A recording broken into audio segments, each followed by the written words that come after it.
The highlight of our homecoming weekend this year was our Saturday night banquet, which for the first time in our 25-year history was held in the Great Hall of the Sir Christopher Wren building. There was a reception ahead of time, and then we were able to come into the Great Hall, set up with beautiful tables, live flower centerpieces, and just drink in the ambience of the ancient hall in indirect lighting, candlelight, a very dim setting, so the video is going to be a little bit dark, but just a wonderful atmosphere for recognizing our achievements, recapping the last 25 years, looking forward to the next 25, and hearing from the president and the rector what they view GALA's influence to have been at the college for the last few years and where they see things heading. So, without further ado, President Reevely. If you didn't meet all those tests, you didn't come. And it took until 1918 for women to be deemed worthy of inclusion in William and Mary. And that was early for an all-male Virginia school. It took the University of Virginia until 1970-71. But they've been slow.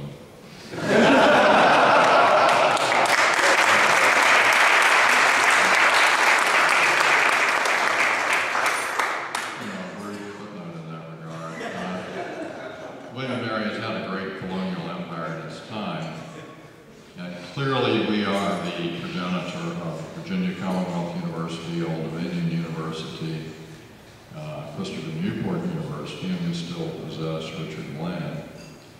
But I think we can also claim the University of Virginia, because if we had not lost Thomas Jefferson's affection, because we continued to be a church school for a very long time, Episcopal school, he would never have defected to UVA. So I think we can put UVA in our line of descent too. Not a popular idea in Charlottesville. But back to my main point.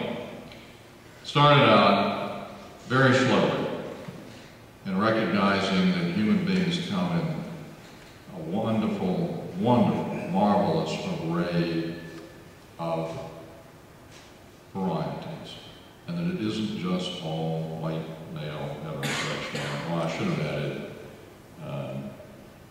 not just Protestant at the beginning, but Anglican Protestants. Women in 1918, the first African American came, I think, in 1951 to get a master's at the business school, Hulan Willis, Sr., and got the master's in 1956. But the first three undergraduates who actually lived on the campus in a dorm were three women who came in 1967, in the class of 71, which is having its 40th reunion this year. And we had, and Jeff was there, the most marvelous event for the Hulan Willis Society, recognizing and celebrating those three women today. And they all came back. Huge crowd. And they were, as with Hulan Willis,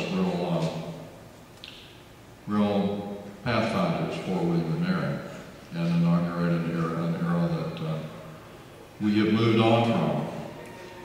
We now, I think, can really genuinely say that gender is no issue with William and Mary. I don't think race is an issue with William and Mary, or it's certainly not a major issue. I don't think sexual orientation is an issue, though I know it's probably more of an issue than I realize. I think we almost have moved on to the transgender set of issues in our progression. And one of my firmest beliefs about educating young people these days is, if you want to educate kids who are going to be able to succeed in the 21st century and who are going to be happy in the 21st century, they got to be kids who are culturally dexterous, if that's a word. In other words, kids who are open to all sorts of differences, all sorts of experiences, all sorts of races, religions, nationalities, sexual differences, and who, instead of shrinking from them, embrace them, enjoy them. Because I think kids who can't do that, who are only comfortable with absolutely their own kind, are going to be so circumscribed and so crabbed in their outlook that they're not going to amount to warm spit going forward. And I think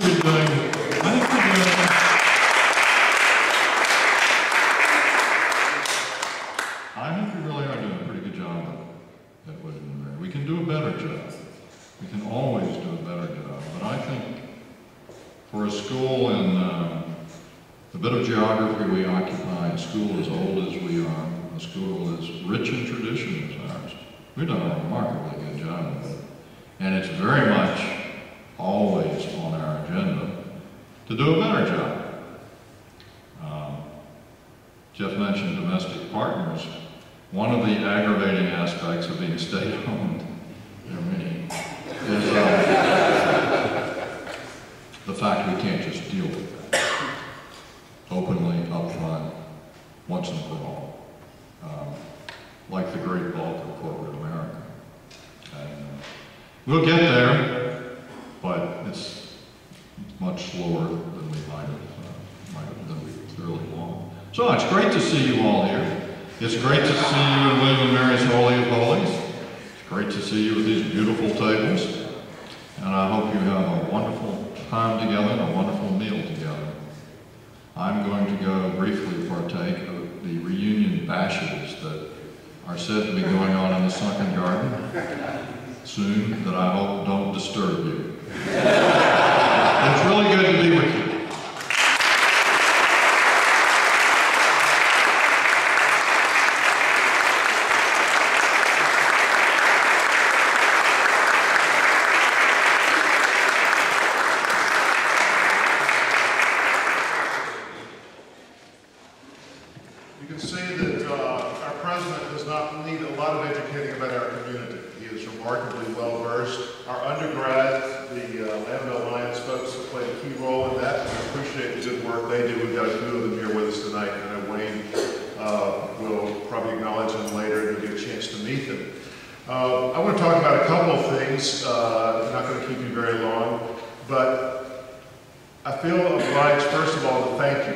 Because I think had it not been for William and Mary GALA and the work you helped do to make this place what it is today, a place where the fact that I'm gay was not an impediment to me being elected rector, I don't think it would have happened had William and Mary GALA not been there, had the faculty and staff at this place not been on board.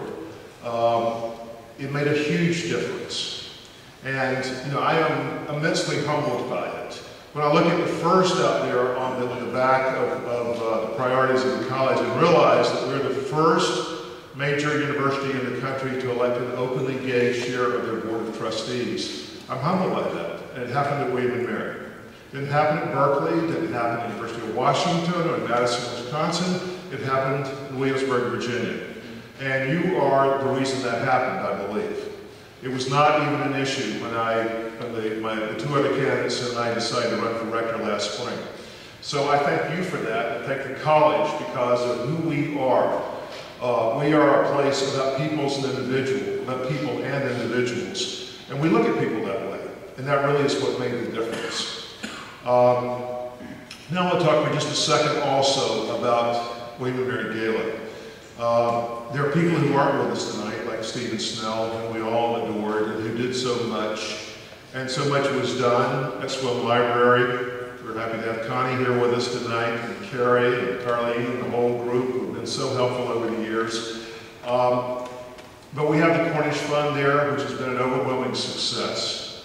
We have the Boswell Lecture Series, which William and Mary GALA helped foster, which is going strong. Has its initial endowment in place, and we're building on that front. We have a very rich history. We have John Boswell, the alumnus, class of 1969. He was a preeminent historian in the world on same-sex relationships. He was chairman of the history department at Yale when he died of AIDS in the late 90s. And he is a towering figure in LGBT history. There are people like Perry Ellis, who's an alumnus of this college. There are, how many others, thousands, named and unnamed, of which you represent the current manifestation, along with our other friends who can't be here with us tonight. So I think we have a lot to celebrate. I think we have a lot to really savor to be here in this, we are in the bastion of establishment here tonight. And we are here for a reason. It reflects what we have achieved together. And I think it is a moment to savor. And I thank all of you, because I would not be rector of the college, the 79th rector of the College of William and Mary, were it not for William and Mary GALA and all that you did. So thank you, Wayne, for the award. Thank all of you for making William and Mary GALA. And I thank you for all you're going to do for the college, which is part of my job as rector, which is to engage our alumni in a way they've never been engaged before. My friend Greg Hoffman was nice enough to host a party at his house in Washington. We had about 50 gay and lesbian alumni come to that, many of whom I'd never met before. We know that we have alumni everywhere, so I challenge you to track them down, connect them to the college, let them know of the incredible things going on in this place. That we are the first school in the country, the first major university to elect an openly LGBT rector. And that we have a very active alumni association. So I challenge you going forward to join the cause and help us build a even larger and greater William and Mary GALA. Thank you very much.